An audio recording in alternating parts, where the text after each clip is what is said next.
afternoon, everyone. I'm grateful to be able to preach to you, and I think it's really awesome. I've really been loving this Women of Faith series and just pulling out so many things from the different women that we've been able to read about and really look into. And today, I'm going to share my insights about the Hebrew midwives. Their name is Shiphrah and Puah. And the aspect of faith I'm going to talk about is the fear of God. So if you turn to Exodus chapter 1, and to be honest, we're going to read the whole chapter because I feel like you really need to read the whole chapter to get the context and really see what was going on in their lives. So if we go to Exodus chapter 1, verse 1. It starts here. You even see the title, The Israelites Oppressed. So we're not starting in a very happy time. It says, "These are the names of the sons of Israel who went to Egypt with Jacob, each with his family: Reuben, Simeon, Levi, and Judah, Issachar, Zebulun, and Benjamin, Dan and Naphtali, Gad, and Asher. The descendants of Jacob numbered 70 in all. Joseph was already in Egypt. Now Joseph and all his brothers and all that generation died, but the Israelites were exceedingly fruitful.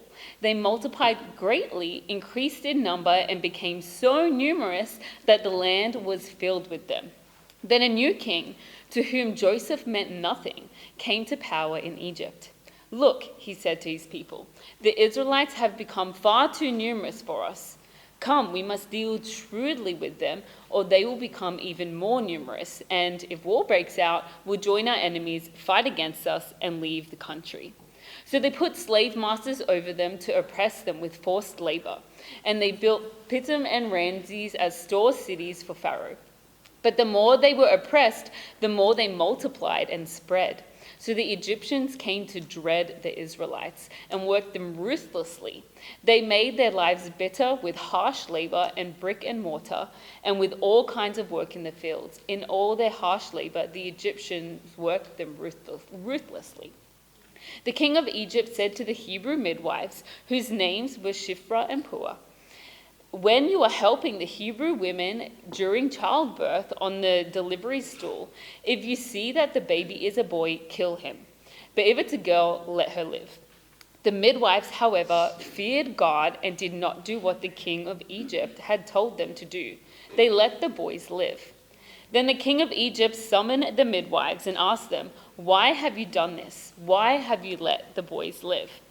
The midwives answered Pharaoh, 'Hebrew women are not like Egyptian women. They are vigorous and they give birth before the midwives arrive.' So God was kind to the midwives, and the people increased and became even more numerous. And because the midwives feared God, he gave them families of their own. Then Pharaoh gave his order to his people, 'Every Hebrew boy that is born you must throw into the Nile, but let every girl live.'" And then we continue the story of Moses. Through reading this chapter, I think we get a great overview of what the climate was like here in Egypt for the Israelites. Chapter 1 is so important of outlining the Israelites' history and from the time the son of Israel went to Egypt to Jacob and the birth of Moses. We see that they were oppressed. They were really hard done by the Egyptians because the Egyptians feared their numerical growth and potential rule over them, so they worked them extremely hard and made their lives very bitter. But what I love in this chapter, the only people mentioned by name are the Hebrew midwives, Shiphrah and Puah. They had a crucial role in turning Israel's history from the redemption of the Egyptians, and that took faith. Their faith was very important, so important that God wanted it noted down for all time. God wanted us to know these women and to imitate their faith. So I have 2 points for you today. My first one is worldly fear or godly fear. Come on. Shiphrah and Puah were said to be the head midwives for the Hebrew women. They had direct communication with the king, which would have been extremely rare unless you had a very important role. So we know that these women were skilled leaders within their field of work and among the Hebrew women. The king, we see, he had a lot of worldly fears. Fear about war, fear about the Hebrews taking over, and he commanded these two women to kill the boys that were born and to let the girls live. I want you to just imagine the feelings that would have washed over them at that time. You know, I was thinking about it, I was like, I would be in disbelief, in horror, you know, concern for the women that they were attending to. Some of us know in this room, but giving birth and having a midwife, it's a very connecting thing. You know, it's an intimate time. I know for my midwife, she took care of me up to 6 weeks after my birth, and then I moved here. But the amount of times I'm like, her name was Jasmine. I just want to call her and like let her know how my baby's going, and I just want to I had a great relationship with her, and so these women would have been involved with these women, and what the king asked them to do was truly wicked. I know I couldn't imagine it. I didn't know if Eli was going to be a boy or a girl. He was a surprise baby.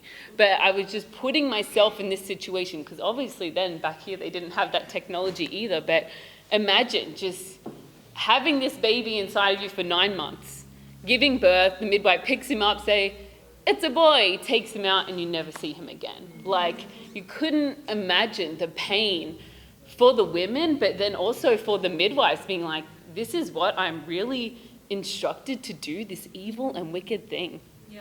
This king let evil reign in his heart because of his worldly fears. He feared war and he feared defeat. And the midwives could have done the exact thing. They could have had so many worldly fears that came into their hearts. They could have thought, this isn't right, but what about my job? You know, if I disobey the king, my job's probably gone.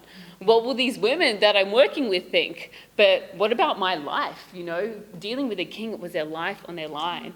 You know, children are gifts from God, but how, you know, I don't know if you've ever been in this situation where you're like, okay, I know this is what I'm called to do. Here's my pros list. Here's my cons list. Let me really try and figure out what the right thing to do here is. And there can be many conflicting areas in our lives. But worldly fear will make you do evil things. Mm-hmm. How would you feel if such a command was passed down to you? Sometimes we have to make a decision when it's a requirement for something we have to do versus righteousness. Yeah. We all have a lot of different things going on in our lives, but which one are you trying to please most? Is it your family? Is it work, your friends, your discipler? Or is it God? You know, why do you do the things that you do? Most of us can struggle when we're called to go evangelizing on Saturday or study the Bible with someone when it's usually your me time. Like, oh man, that, you know, Friday after Bible talk, I don't know if I really want to give that much. Or when we're pushed, I know I've been calling a lot of people to call people for Women's Day, you know, and I know that probably made some of you struggle. I had some people like, yeah, taking your call to check for Women's Day again. You know, we struggle with righteousness in the smallest things, but when we do that, it's because our focus is on ourselves and not on God. Come on. Shiphrah and Puah had many circumstances and people that would have crossed their minds at this time, but they had a decision to make, and it was to fear the king of Egypt or to fear God. And ultimately, they chose to fear God. What does it mean to fear God? It means to have reverent fear for his holiness. If you live a lifestyle of fearing God, you will honor him as the God of great glory, majesty, and purity. To fear God means that you understand how set apart he is from us. You know his omnipresence. You realize that he sees all and is the judge of all that you do. And because of that, mixed with your love for him, you live a life of honor and respect and of righteousness. When we fear God, we respect him, we obey him, and we submit to him. And I came across a scripture in my quiet time this week, and it really put me in my place and allowed me to remember the God that we serve. It's in Psalm 94, verse 8 to 10. And it says, "Take notice, you senseless ones among the people. You fools, when will you become wise? Does he who fashioned the ear not hear? Does he who formed the eye not see? Does he who disciplines the nations not punish?" I was like, oh my gosh, this is God. And I think sometimes we can forget that. We're just so used to going about our daily lives, but he's like, God is in control. He made your ear. He hears everything you say. You know, he made your eye. He sees all that you're doing, you know. When you really understand who God is, you can have a godly fear that allows you to live life in righteousness. In Proverbs 1:7, it says, "The fear of the Lord is the beginning of knowledge, but fools despise wisdom and instruction." To live a life of fearing God, it might not make sense to the rest of the world and to those around you. It may seem foolish, but it is the beginning of knowledge. I do want to ask you, how are your quiet times going? Do you really know God? Come on. Our times with God are what keep us faithful to Him and not simply religious. When we have quiet times and get to know God and His character and His promises, then we're able to live in this holy fear of God and make courageous and righteous decisions, just like Shiphrah and Puah did. You cannot fear God if you do not know God, which is why I think this Egyptian king gave into his worldly fears. He did not know God. When you know God and fear God, you live for righteousness despite the impacts it may have on your life. Even just thinking about these Hebrew midwives, the impact it would have had on their lives would have been their lives. You know, if the king had the authority to kill every male baby, why could he not just kill them as well for disobeying? They put their lives on the line literally to save all these children. I know, to be honest, I'm not someone who's good with authority. I get fearful so quickly. And I was just thinking about, I was like, okay, what example do I have where I really had to make a righteous decision that scared me? It was during COVID. It was so funny. We were going in Auckland. I was in Auckland, and it was so strict in New Zealand. And you have provinces. And anyway, and there was this guy in Hamilton who was going to get baptized. And we were like, okay, well, we have to drive there. And I know there's police at the borders. And I was like, oh my gosh. And you're only meant to be in family groups. Me and Sean, you know who we have in the back? Sione and Tyrone. Two big islander dudes. I was like, if they stop up, they're clearly going to be like, you are not family. We're driving. I'm driving confidently. It's like an hour down to Hamilton. Driving confidently. And then those signs come up. Police checking soon. I'm like, oh my gosh. Another one. Police checking in 1 kilometer. We have our masks on as well. We're trying to be safe.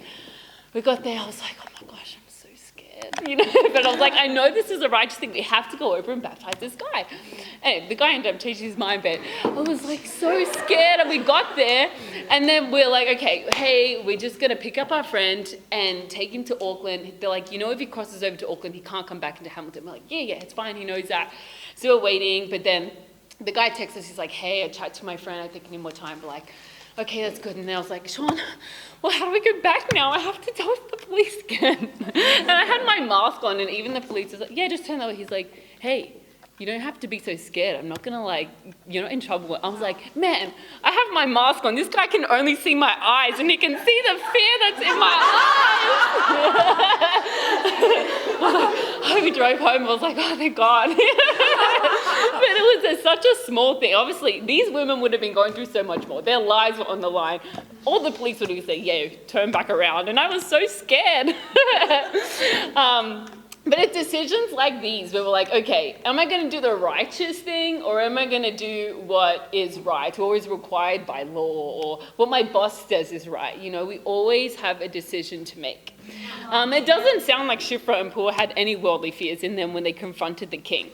They refused the king's wickedness and even insulted, to be honest, all the Egyptian women in this process.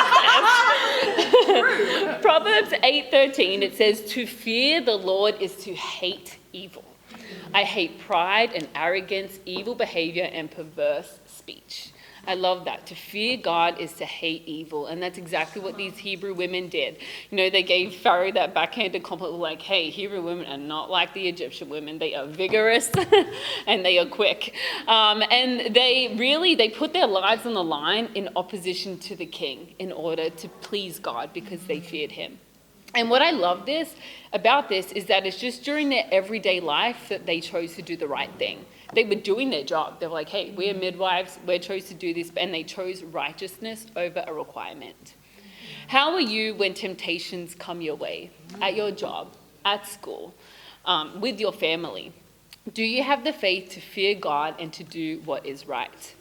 By saying no to wickedness and sin, you can have an eternal impact. And I think that's something we really need to know and believe. Through their fear of God, the Hebrew midwives saved Moses and many other male Hebrew babies, which led to the exodus of God and giving the people the promised land. Do you believe that your faithful actions matter? Talking about Women's Day, why have you, or why have you not, been focused on Women's Day? Do you really think this day matters? Women's Day is one of the most impactful days of the year. Women crave leadership and women connection and empowerment. People are looking for it. I know I was just thinking about previous Women's Day. In Auckland, we had Funaki Camp. The first thing she came to was a Women's Day. Completely changed her life.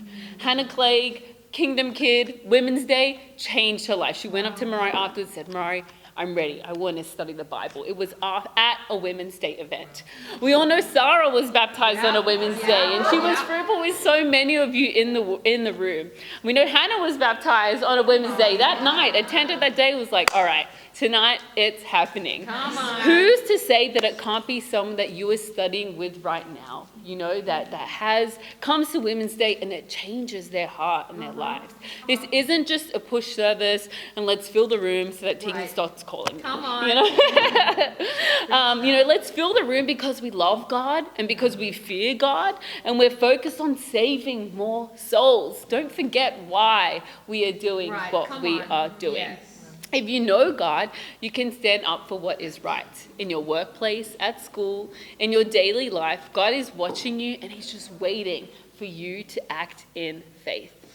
These women, I love them, they were simply focused on God.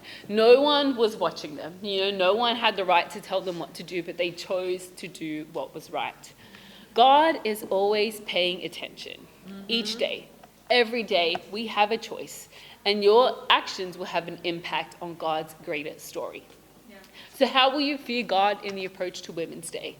At Women's Day and even afterwards as well. Will you be too scared to ask your friends to study the Bible afterwards because you care about what they think? Don't do that. They just attended a Women's Day event and heard everyone talk about their lives changing with God. Sometimes it can be so fearful, but really understanding God has called these women out. Let's fear God and do the right thing and help these women change their lives. Have you really invited everyone on your phone? Yeah. I hope so. That was the first week's challenge. Yeah. Have you called them? I know I had a D time with someone and they were messaging everyone. And I was like, call them. She's like, no, they're going to feel intimidated. I was like, you feel intimidated, give them a call. And it was great, amen. No one answered, but I was like, that's great, to step forward. Now you can message them and keep getting in contact. A scripture that really convicts me about fear of God and doing the right thing is Matthew 10:28. It says, and do not fear those who can kill the body but cannot kill the soul. That's right. Rather, fear him who can destroy both soul and body in hell. Understand the eternal impact that fearing God has on your soul. People-pleasing and worrying about what people think will only lead you to hell. Shiphrah and Puah literally did not fear the king of Egypt who could have killed them. They feared God who had control over their soul. So my question for you ladies is, who are you trying to please? Or who do you really fear? Because God sees and he knows, and he will act accordingly.